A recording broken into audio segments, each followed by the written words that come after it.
उनके बात करने का एक खास लहजा था ठेठ देहाती वाला। वह अपने चुनावी सभा, जिसे रैली नहीं बल्कि रैला और महारैला नाम दिया जाता था, उसमें वह अपने बचपन की गरीबी की बात करते थे। नमस्कार, मैं हूं रत्नेश कुमार और अपने स्पेशल सीरीज मैं बिहार हूं में आपका स्वागत करता हूं। पिछले एपिसोड में मैंने आपको बताया था गठबंधन सरकार का दौर तथा इमरजेंसी और जयप्रकाश नारायण के आंदोलन का दौर, जिसका असर बिहार की राजनीति पर ही नहीं बल्कि केंद्र की राजनीति पर भी पड़ा था। आज आपको बताएंगे उसके आगे की कहानी। फरवरी 1990 में बिहार विधानसभा के चुनाव हुए। यह वही दौर था जब बिहार के साथ साथ पूरा देश मंडल और कमंडल की चर्चा कर रहा था। चुनाव में जनता दल को 324 में से 132 सीट मिली और जनता दल की सरकार का बनना तय था। लेकिन तत्कालीन प्राइम मिनिस्टर वीपी सिंह के पसंदीदा दलित नेता राम सुंदर दास के मुख्यमंत्री बनने की पूरी संभावना थी। लेकिन लालू यादव ने भी यह कहते हुए मुख्यमंत्री पद पर अपना दावा किया कि वह विरोधी दल के नेता रह चुके हैं, लेकिन उनका दावा प्रधानमंत्री के द्वारा नजरअंदाज कर दिया गया। तब लालू यादव ने अपने राजनीतिक गुरु और तत्कालीन डेप्यूटी प्राइम मिनिस्टर ताऊजी यानी कि देवीलाल जी से हस्तक्षेप करने को कहा। तभी राजनीति का एक हेलीकॉप्टर शॉट खेला गया। देवीलाल जी ने पूर्व प्रधानमंत्री चंद्रशेखर से बात की और उन्होंने बिहार विधानसभा में जनता दल के नेता के चुनाव में तीसरे कैंडिडेट को उतारा, जिसका नाम था रघुनाथ झा। श्याम सुंदर दास को मिलने वाला वोट उनके और रघुनाथ झा के बीच बंट गया और लालू यादव के मुख्यमंत्री बनने का रास्ता साफ हो गया। 10 मार्च 1990 को मुख्यमंत्री पद की शपथ लेने के बाद श्री लालू प्रसाद यादव सरकारी हेलीकॉप्टर से अपने जन्मभूमि फुलवरिया गए, जो कि गोपालगंज जिले में है, और अपनी मां मर्छा देवी से मिलकर उनको चरण स्पर्श किया और कहा, माई तोहर बेटवा अब बिहार के राजा हो गई बा। लालू यादव समाज के दबे कुचले और शोषित लोगों की नई आवाज बने। लालू यादव से पहले के ज्यादातर नेता का आम आदमी से ज्यादा सरोकार नहीं होता था। उन लोगों तक पहुंचना मुश्किल था क्योंकि वह लोग ब्यूरोक्रेट से घिरे होते थे। लेकिन लालू यादव ने नेताओं की पहुंच को आसान बनाया। जब लालू यादव की चुनावी सभा किसी गांव में होती थी तो वह दलित और पिछड़े समुदाय के टोले गली मोहल्ले में जाते थे, न कि तथाकथित ऊंची कास्ट के मोहल्ले में। बिहार के ग्रामीण क्षेत्र के नब्ज को उन्होंने अच्छी तरह समझा और इसमें उन्हें मदद मिली फणेश्वर नाथ रेणु के आंचलिक साहित्य से। उनके बात करने का एक खास लहजा था ठेठ देहाती वाला। वह अपने चुनावी सभा, जिसे रैली नहीं बल्कि रैला और महारैला नाम दिया जाता था, उसमें वह अपने बचपन की गरीबी की बात करते थे।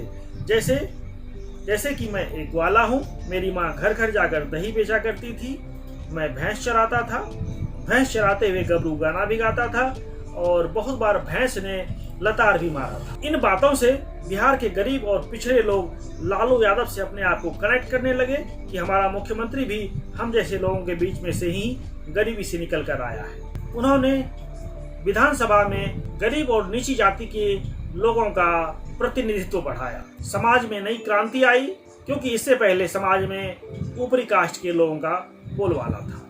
ऊपरी जाति के बच्चे भी नीची जाति के बुजुर्ग को गाली गलौज दे दिया करते थे और दूसरी तरफ छोटी जाति के बुजुर्ग भी ऊपरी जाति के बच्चों को भी बाबू साहेब कहकर बुलाते थे और यदि कभी गलती से नाम ले लिया तो उस बुजुर्ग को भी मारा पीटा जाता था।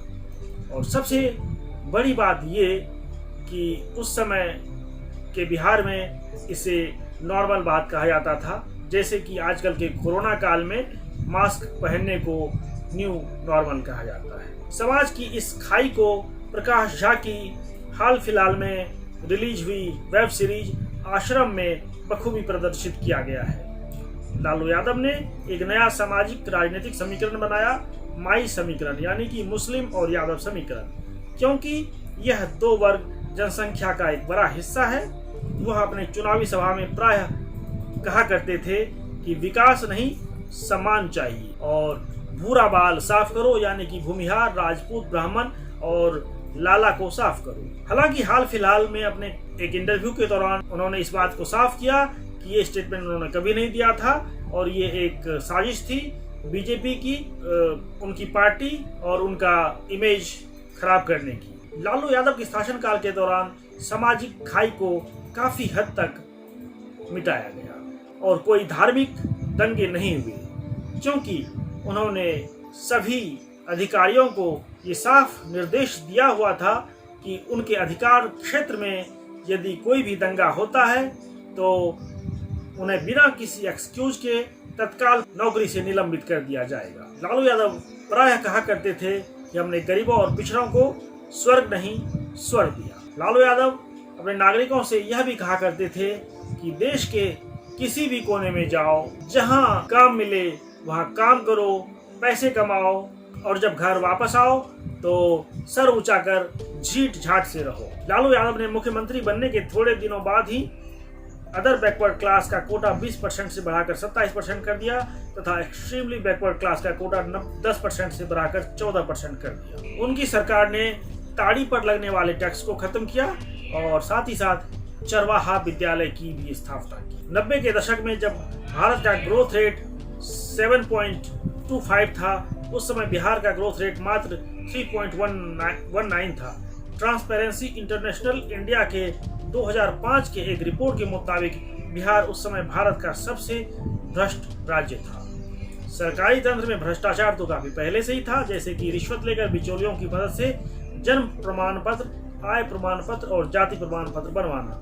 कुछ लोग बस स्टैंड पर खड़े होकर पैसेंजर और ट्रैफिक मैनेज करने के नाम पर टैक्स वसूलते थे।